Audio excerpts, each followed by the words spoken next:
YouTube? It's your girl DeeDee, and I am back with another video. New York Attorney General Letitia James accused of possible mortgage fraud. I thought it'd be interesting to showcase this because it shows a lot of hypocrisy. You know, this woman is accused of mortgage fraud, which this is something she targeted President Trump for, and actually won that case against him. And they're going to talk about it. I'm going to play a little a news article or news clip of the entire story. Before we get into the video, if you are new to the channel, make sure you subscribe. Hit that subscribe button. It is free to subscribe. Share and like the video and hit that notification bell to be notified when I upload new content. So let's get into this, you guys. Here we go. New York Attorney General Letitia James' office is blasting a federal criminal referral potentially targeting the AG.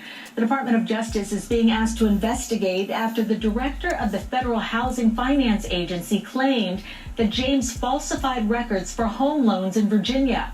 The referral says James listed a Virginia property as her principal residence in 2023, despite holding office in New York.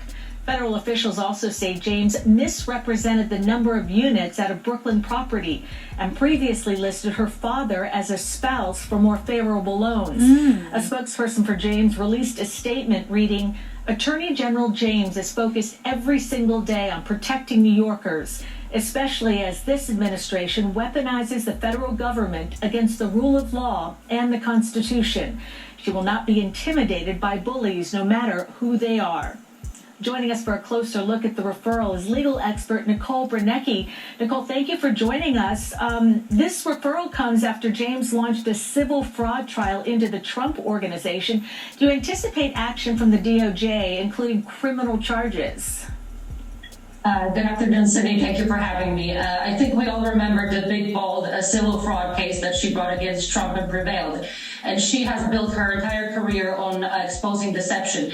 So right now, it's a very problematic situation for her because she's being accused of the same act that she accused Trump of. And I think there's a high probability that they will go after her. Now, ain't that something, though? So, of course, you know, she went after the Trump administration in a civil fraud charges, and you know, she, you know, is into exposing deception because that's something, you know, that she doesn't allegedly agrees with, because she pointed it out. She went after it. It's something that she prides herself on, and it's not something that she is for. Clearly, you're not for deception and fraud and all of that. But to turn around and now you're being charged for some of the same practices that you charged Donald Trump's administration with. I just, you know, this is where I say, listen, there's double standards. No matter where you are in life, who you work for, your positions, when it comes to women in general, and unfortunately, I hate to say our women, but it is us and women in general, have double standards. You can go after somebody and call them out on their BS and go after them, but then when it's yours, oh, you will not be bullied. Oh, you will not be this and you will not be that. But if these allegations are true, then why not just hold yourself accountable? Just say, you know what, I busted. I did it. My bad. You know, I didn't see myself.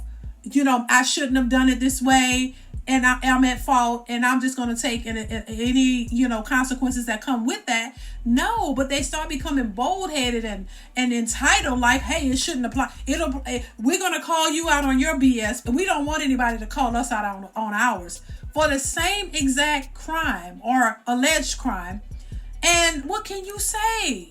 So if you called him out and filed civil fraud charges, and they saying she was, you know, she won in that, well, the same should happen in your case. If it's the same charges, then you need to be held accountable as well. Those charges should go towards you, and they should stick the way they stuck when you charged them on the Trump administration. And this is not about Trump and whether somebody likes Trump or doesn't. It's about being fair. If what he did was so wrong and you're doing it too, then it should be as equally wrong. There shouldn't be any justification for your actions, even though you did the same thing. So yeah, that's how I see it. But let's continue, baby. Civil fraud is when you sign a declaration or make any statement to obtain some favorable outcome, some benefits of any type. So in this particular case, it will be more favorable mortgage terms. If that is proved, then that constitutes civil fraud. Oh. So the referral mentions other mortgage fraud cases involving public figures in other parts of the country. Does that precedent hold any weight? Precedents hold weight in terms of federal law. So if this is prosecuted as a federal act and these prior acts were also federal, then it definitely holds a precedent because it pertains to the same statutes. Now, some of the allegations are decades old. Are there any statute of limitations on mortgage Good fraud question. cases? Good question. Yes, there are statutes of limitations on all types of fraud cases because time passes and witnesses disappear, documents disappear, and memories wane. So there is a statute of limitation. I think that is why that last instance where she allegedly declared her husband, her father, her husband, that was mentioned the last in the letter because it's just, I think, inflammatory at this point because it was so long ago. Okay, Nicole Bernecki, thank you so much for your insight. Listen, this is crazy, and that was a good question. If there's a statute of limitation on it, there may be, and there may not be any real charges or whatever. I don't know, but it's just the principle in the matter of all of this, the hypocrisy in all of it. And, the public pays attention to these types of things, and so, people are saying what goes around comes around. It's just interesting to me that, when people do stuff like this, it's, it's like you do your dirt and hide your hand, but when somebody else do dirt, you got to call them out and make sure that they're held accountable for their actions. But for you, oh no, you're supposed to just look over, turn the, how do you say, look the other way. Don't pay attention to it. And that's how a lot of people move, and specifically a lot of times a lot of women do this. But it ain't just women, it's just individuals who choose to do it, to be honest. But in this case, it's a woman. You held the Trump administration accountable for their fraudulent activity, allegedly. We know what it is. But allegedly, you don't want to be held for yours. And even if there is a statute of limitation, there's still, this still points to a bigger issue, and it still points to the entitlements of some people and why they think that even if it's the same crime you charge somebody else with, you don't want to be looked at in the same way. Yours is somehow different when fraud is fraud, but yours is different because of who you are.